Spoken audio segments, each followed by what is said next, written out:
Assalamualaikum warahmatullahi wabarakatuh. Pada video ini kita akan membahas materi sistem koordinat kartesius terkait dengan posisi titik dan posisi garis terhadap sumbu X dan sumbu Y. Marilah kita simak video berikut. Posisi titik terhadap sumbu X dan sumbu Y. Jika kalian pernah membaca sebuah peta atau denah, sama dengan membaca posisi titik terhadap sumbu X dan sumbu Y. Karena titik-titik tersebut memiliki jarak terhadap sumbu X dan sumbu Y. Nah, untuk memahaminya, coba kalian perhatikan gambar tersebut. Coba kalian perhatikan titik A. Koordinat titik A 2,6. Nah, pertanyaannya, berapakah jarak titik A terhadap sumbu X dan sumbu Y? Coba kalian perhatikan titik A-nya. Nah, titik A terletak 2 satuan di kanan sumbu Y dan 6 satuan di atas sumbu X. Sumbu Y itu yang vertikal ya. Dari sumbu Y, titik A-nya itu di sebelah kanannya.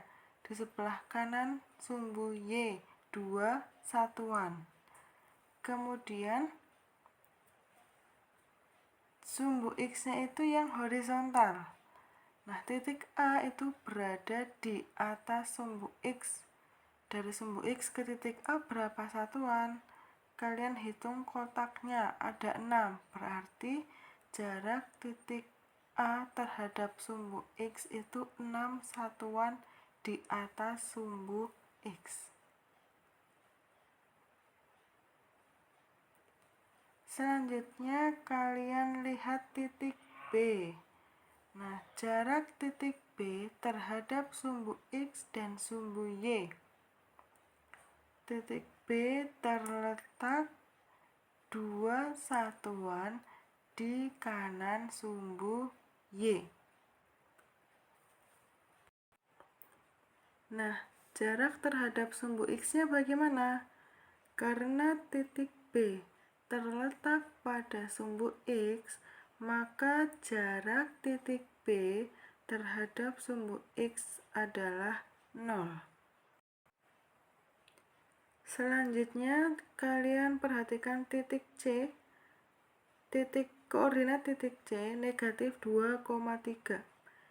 Itu terletak 2 satuan di kiri sumbu Y dan 3 satuan di atas sumbu X. Kemudian, posisi titik D terhadap sumbu X dan sumbu Y.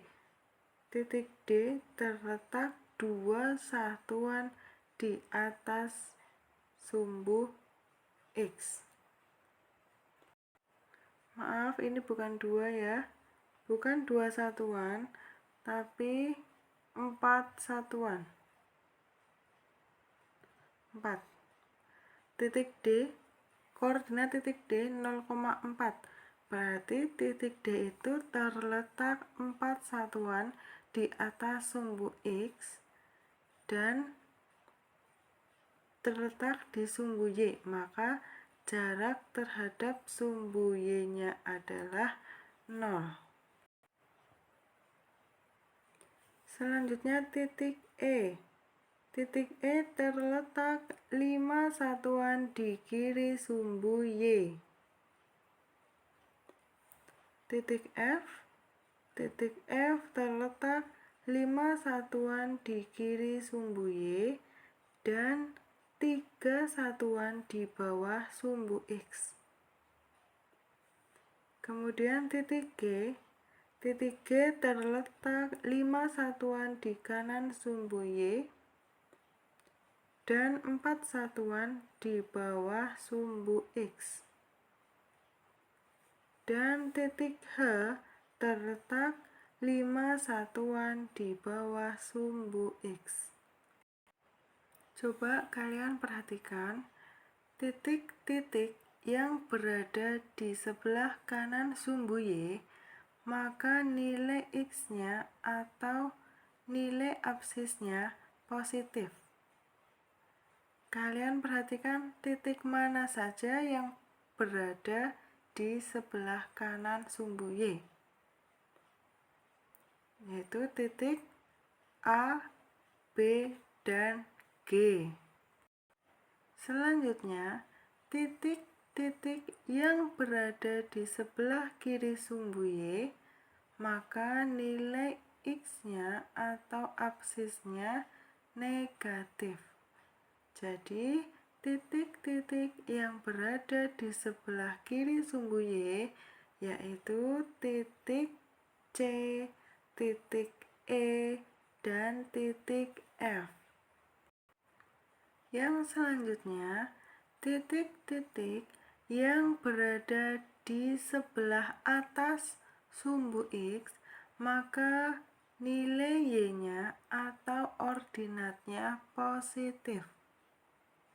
Jadi, titik-titik yang berada di sebelah atas sumbu Y itu ada titik A, titik C, dan titik D.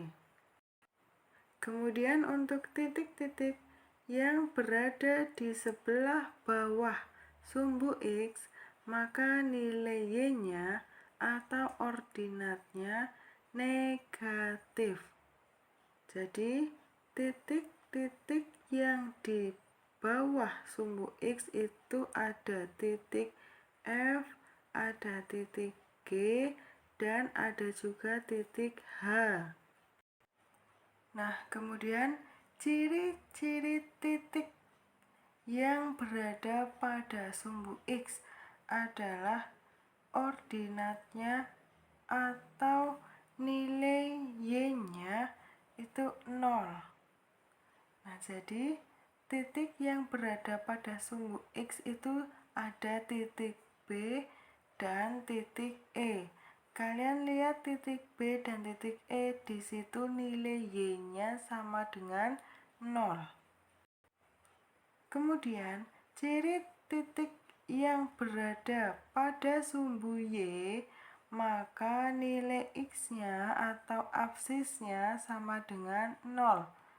Jadi, pada gambar tersebut, titik yang terletak di sumbu Y itu ada titik D dan titik H. Kalian lihat titik D dan titik H, nilai X-nya sama dengan 0. Selanjutnya kita akan belajar tentang posisi titik terhadap titik asal. Nah, titik asal itu 0,0 koordinatnya. Perhatikan gambar tersebut, di situ ada bidang kartesius, ada titik A di situ. Nah, bagaimana posisi titik A terhadap titik asal? Maka langkah-langkahnya, titik A itu berada pada koordinat negatif 4,1. Nah, kita hitung dari titik asal, maka dari titik 0,0 menuju ke titik A. Kita hitung berapa langkah dari 0 ke kiri. 1, 2, 3, 4. 4 langkah ke kiri. Setelah itu kemana? Ke atas. Ke atas berapa langkah? 1 langkah. Jadi, posisi titik A terhadap titik asal yaitu 4 satuan ke kiri dan 1 satuan ke atas. Selanjutnya, di situ ada titik koordinat B, titik B dengan koordinat 3, negatif 2. Nah, bagaimana posisi titik B terhadap titik asal 0,0? Kita berangkat dari titik asal, yaitu titik 0,0 menuju ke titik B. Maka kita lihat dulu titik B-nya itu berada di sebelah kanan atau di sebelah kiri dari sumbu Y, berada di sebelah kanannya. Maka kita berangkat dari titik 0 ke kanan. Berapa langkah? 1, 2, 3. 3 langkah. Selanjutnya kemana lagi? Titik B berada di bawahnya sumbu X, maka kita menuju ke bawah. Berapa langkah? 1, 2 langkah ke bawah.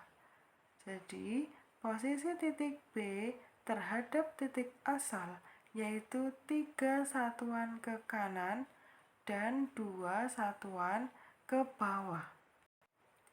Paham ya anak-anak? Selanjutnya kita akan menentukan posisi titik terhadap titik tertentu. Nah, untuk menentukannya sama seperti tadi. Nah, misalkan di sini ada dua titik, titik E dan titik M. Yang ditanyakan adalah bagaimana posisi titik E terhadap titik M. Nah, kita yang dijadikan acuannya adalah titik M. Nah, dari titik M menuju ke titik E itu bagaimana? Kita melangkah ke kiri berapa satuan? 3 satuan ke kiri. Kemudian setelah itu kita melangkah ke atas berapa satuan?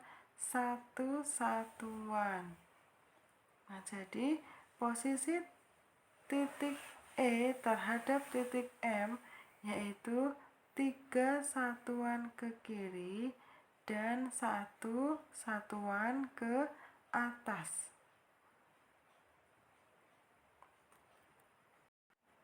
Nah, jadi koordinat titik E terhadap titik M itu adalah 3,1. 3,1 ya, ini bukan 3,2 tapi 3,1. Negatif ini ya karena ke kiri, jadi negatif 3,1. Kita ulangi, ini salah.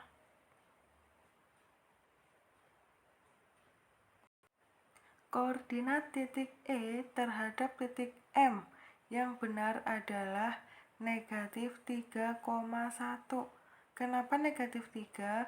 Karena dari titik M itu ke kiri 3 satuan.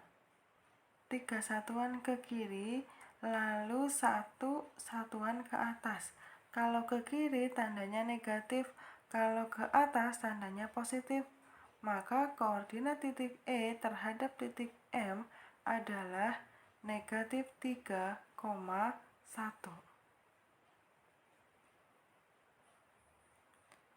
Nah, bagaimana posisi titik F terhadap titik M? Kalian lihat yang menjadi titik acuannya adalah titik M. Nah, dari titik M menuju titik F. Bagaimana? Kita hitung langkahnya. Ke kiri berapa langkah? 4 langkah ke kiri. Maka nilainya negatif. Selanjutnya, kemana lagi? Ke bawah berapa langkah? 2 langkah ke bawah. Jadi, posisi titik F terhadap titik M yaitu 4 satuan ke kiri dan 2 satuan ke bawah. Jadi, koordinat titik F terhadap titik M adalah negatif 4, negatif 2. Karena ke kiri 4 satuan atau 4 langkah dan ke bawah 2 satuan.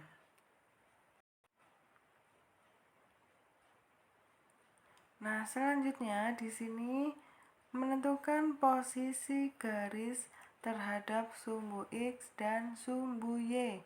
Di situ sudah ada 3 titik, yaitu titik A, titik B, dan titik C. Apabila titik A dan titik B kita hubungkan, nah maka membentuk suatu garis yang melalui titik A dan titik B. Nah, posisi garis tersebut terhadap sumbu X dan sumbu Y bagaimana? Garis yang melalui titik A dan B tegak lurus dengan sumbu X dan sejajar dengan sumbu Y. Jadi, garis AB ini tegak lurus dengan sumbu X. Sumbu X itu yang horizontal atau yang mendatar. Kemudian garis AB sejajar dengan sumbu Y. Sumbu Y itu yang vertikal atau yang tegak.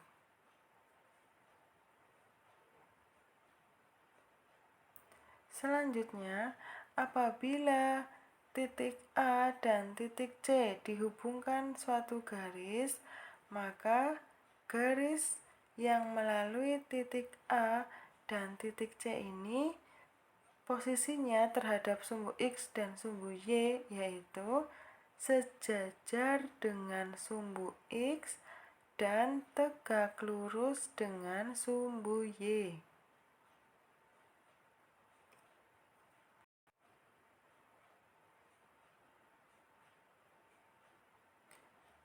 Kemudian, apabila titik B dan titik C kita hubungkan suatu garis yang melalui titik tersebut, maka posisi garis terhadap sumbu X dan sumbu Y-nya bagaimana? Nah, ternyata garis yang melalui titik B dan C tidak sejajar dan tidak tegak lurus dengan sumbu X dan sumbu Y. Paham ya anak-anak? Nah, itu tadi penjelasan terkait dengan posisi titik dan posisi garis terhadap sumbu X dan sumbu Y. Selamat belajar dan tetap semangat. Wassalamualaikum warahmatullahi wabarakatuh.